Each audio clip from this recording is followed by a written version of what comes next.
आमिर इलियास राणा साहब, सर मुझे सिर्फ ये बता दीजिए कि एक तो आज की अदालती सूरत हाल जो है, जिसमें अब पार्लियामेंट ये कह रही है कि जी हम अपने हम खड़े हो जाएंगे। वो तो ऐसे कह रहे थे कि हिंदुस्तान सुप्रीम कोर्ट को आप हिंदुस्तान समझ रहे हैं कि जी जंग के लिए खड़े हो जाएंगे। उधर चीफ जस्टिस साहब जो है वो भी कह रहे हैं कि जी हम पीछे हटने वाले नहीं है, और फुल कोर्ट पूछ रहे हैं क्या होता है, वो उनकी मर्जी है। और वो असखुद नोटिस को वो कह रहे हैं चैलेंज किया नहीं जा सकता। इनडायरेक्टली उन्होंने यही कहा है ना, वो कह रही है हमारे मेरे इख्तियार है ये चीज़। सर ये जंग आपको कहाँ जाती नजर आ रही है? और ये जो डार साहब कह रहे हैं कि जी हमारी तो कोई अदालती सहूलतकारी नहीं हो रही, what's your take on it? दोनों सवाल आपसे आमिर इलियास राणा साहब। अच्छा कामरान भाई, बात यह है कि जो पार्लियामेंट कर रही है, जो शेड्यूल 55(4) है आइन का, जिसमें है कि सुप्रीम कोर्ट के इख्तियारात कम नहीं किया जा सकते, बिल्कुल ठीक बात है। लेकिन जो पार्लियामेंट ने कानून बनाया है, वो पार्लियामेंट ने सुप्रीम कोर्ट को इख्तियारात बढ़ाए हैं। वहाँ चीफ जस्टिस के इख्तियारात को रेगुलेट किया गया है, लेकिन 2 जजेस को साथ डाला गया है। तो ये बहरहाल स्टे दिया है, ये कोर्ट का हुक्म है, स्टे तो हो गया है, कोई उसकी वो नहीं हो रही। उन्होंने जो पार्लियामेंट का काम था वो कर लिया। हाँ, आज जो तेज़ी आई है वो है पार्लियामेंट अपना इस्तेकाक। आपके प्रोग्राम में मैंने शायद 2 हफ्ते पहले कहा था, आर्टिकल 66 को जहन में रखिएगा जी जी, कि पार्लियामेंट अपनी अदालत बना सकती है। चूँकि पार्लियामेंट ने कभी इस्तेकाक की तरफ ये सवाए अपनी मरात और इन चीज़ों के कुछ नहीं करते रहे।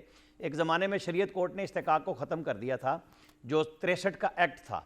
हालांकि 63 के एक्ट को आर्टिकल 66 में प्रोटेक्ट कर दिया गया था। ये इत्तेदाद हसन भी गए थे उसमें ख्वाजा ज़हीर साहब को भी बुलाया गया था, और नफीसा शाह उस सब कमेटी की सरबराह थी। वो रिपोर्ट मौजूद है, मेरा ख्याल है अब वो सामने आएगी, जिसमें कहा गया था कि जी बिल्कुल आप बना सकते हैं। ये तो चेयरमैन सेनेट, स्पीकर और किसी रिटायर्ड चीफ जस्टिस को बिठा के अदालत लगा देंगे, और वो अदालत किसी को भी बुला के पार्लियामेंट के अंदर कोई बुनियादी हकूक किसी को नहीं होंगे, वो सजाएं भी दे सकती है और अमल भी करा सकती है। ये आप जहन में रखिएगा। अगर ये लड़ाई बढ़ेगी तो दुनिया देखेगी कि ये काम अब उसी तरफ जा रहा है।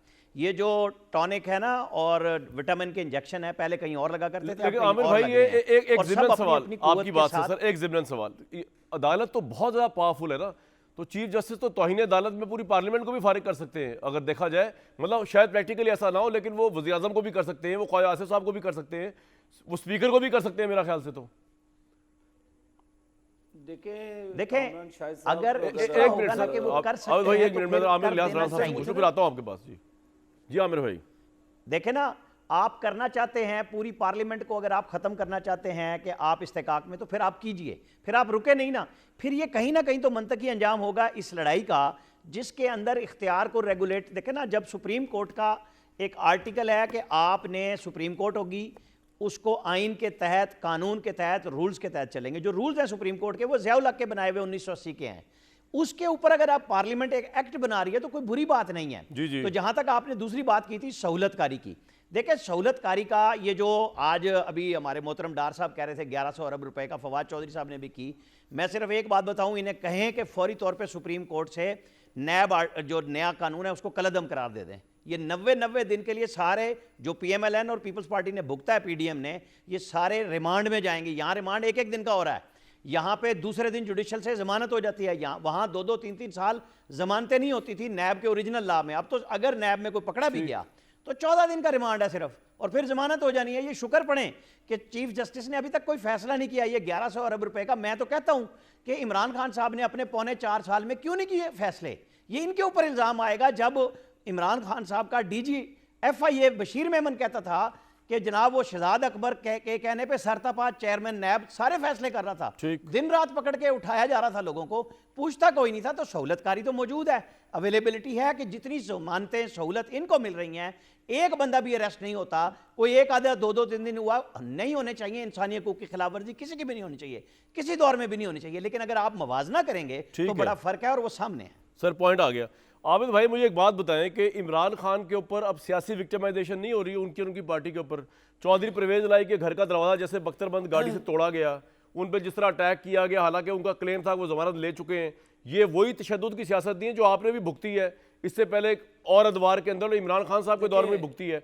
इसी तरह इमरान खान के घर पे जैसा जमान पार्क में अटैक किया गया, और जो इमरान खान ने आज बयान दिया लाहौर हाई कोर्ट में, उन्होंने कहा कि मेरी जान को खतरा है, 2 दफ़ा मरवाने की कोशिश हो चुकी है, तीसरी दफ़ा फिर मुझे मारना चाह रहे हैं। तो ये केसेस से मैं घबराता नहीं हूँ, लेकिन ये जो एक्सपोजर हो रहा है, बार बार मुझे ओपन आना पड़ रहा है, तो मेरी जान को खतरे की मौजूदगी के अंदर अदालत, तो वो सहूलतकारी कहाँ पे है? अदालत से वो सिर्फ इतना रिलीफ मांग रहे हैं कि जनाब मेरी इतनी पेशियां ना बनाएं, केसों को इकट्ठा कर दें ताकि मेरी जान को खतरा भी है, मेरे में एक अटैक तो हो चुका है, दूसरा अटैक पता नहीं वो कौन सा कह रहे थे।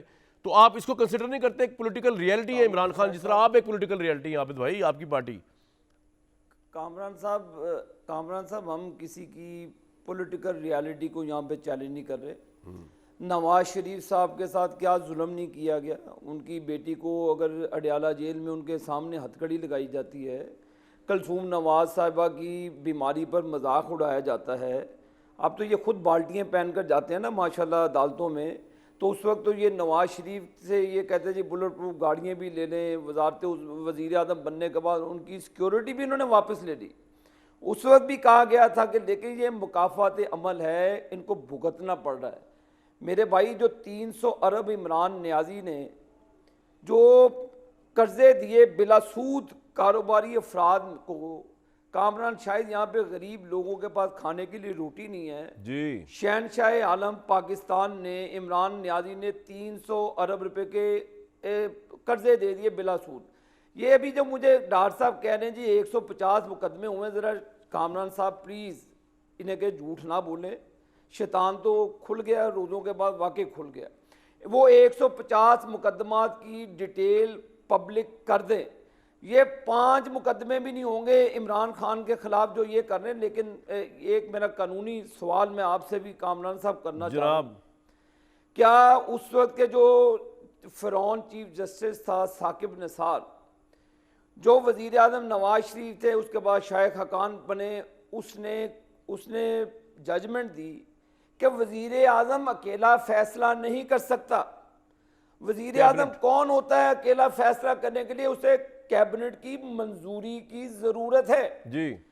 वही चीज़ जो अभी मेरे भाई आमिर साहब ने की कि उसको रेगुलेट करने हैं जजेस के किरदार को, उनकी पावर को। अगर आप वज़ीर आज़म का इख्तियार बैठे घर हमें कह रहे हैं कि वज़ीर आज़म के पास इख्तियार नहीं, उसकी कैबिनेट के पास इख्तियार है। सुप्रीम कोर्ट का मतलब है तमाम सुप्रीम कोर्ट के ऑनरेबल मुअज़्ज़ज़ जज साहिबान। ये कहाँ पे लिखा हुआ है कि सुप्रीम कोर्ट सिर्फ एक चीफ जस्टिस के इर्द गिर्द घूमती है? ये कहीं भी नहीं कानूनी तौर पे लिखा। लिहाजा मैं आपसे कहता हूं कि जिस तरह आपने कदगल लगाई कि पार्लिमान वजीर आजम जो अकेले फैसले नहीं कर सकता, इसी तरह मोहतरम जनाब शाहिद साहब एक हमने कहा जी, एक नहीं जो 3 सीनियर मोस्ट जजेस हैं बैठ के। ठीक है, ये आपका पॉइंट आ गया। लेकिन मैं जाते जाते एक बात बता दूं आबिद भाई, अब आप भुगते हैं ये जो है ना, ये अता बंदयाल साहब का कसूर नहीं है। ये जो आप बता रहे हैं ना कि supreme court is all about supreme court, not about one chief justice. ये मेरे भाई वो जिसके लिए आपने आज़ाद अदलिया की तहरीक चलाई थी, वो हमारे शानदार चीफ जस्टिस इफ्तिखार चौधरी साहब, ये उनके ज़माने में सारे रूल्स एंड रेगुलेशन प्रेसिडेंट बने। उस वक्त तो पूरी PMLN जो उनके गुण गा रही थी, उनके लिए लॉन्ग मार्च किया था। आपको समझा रहे थे कि भाई ये यहाँ से कोई दूध और शहद की इंसाफ की लहरें नहीं बह रही, लेकिन आपने सुना नहीं उस वक्त पॉलिटिकली आपको सूट। तो ये अता बंदयाल साहब का कसूर नहीं है मेरे भाई, ये इफ्तिखार चौधरी साहब ने किया हुआ है। ये भी कर लो, वो भी इख्तियार ले लो, वो भी पावर ले लो।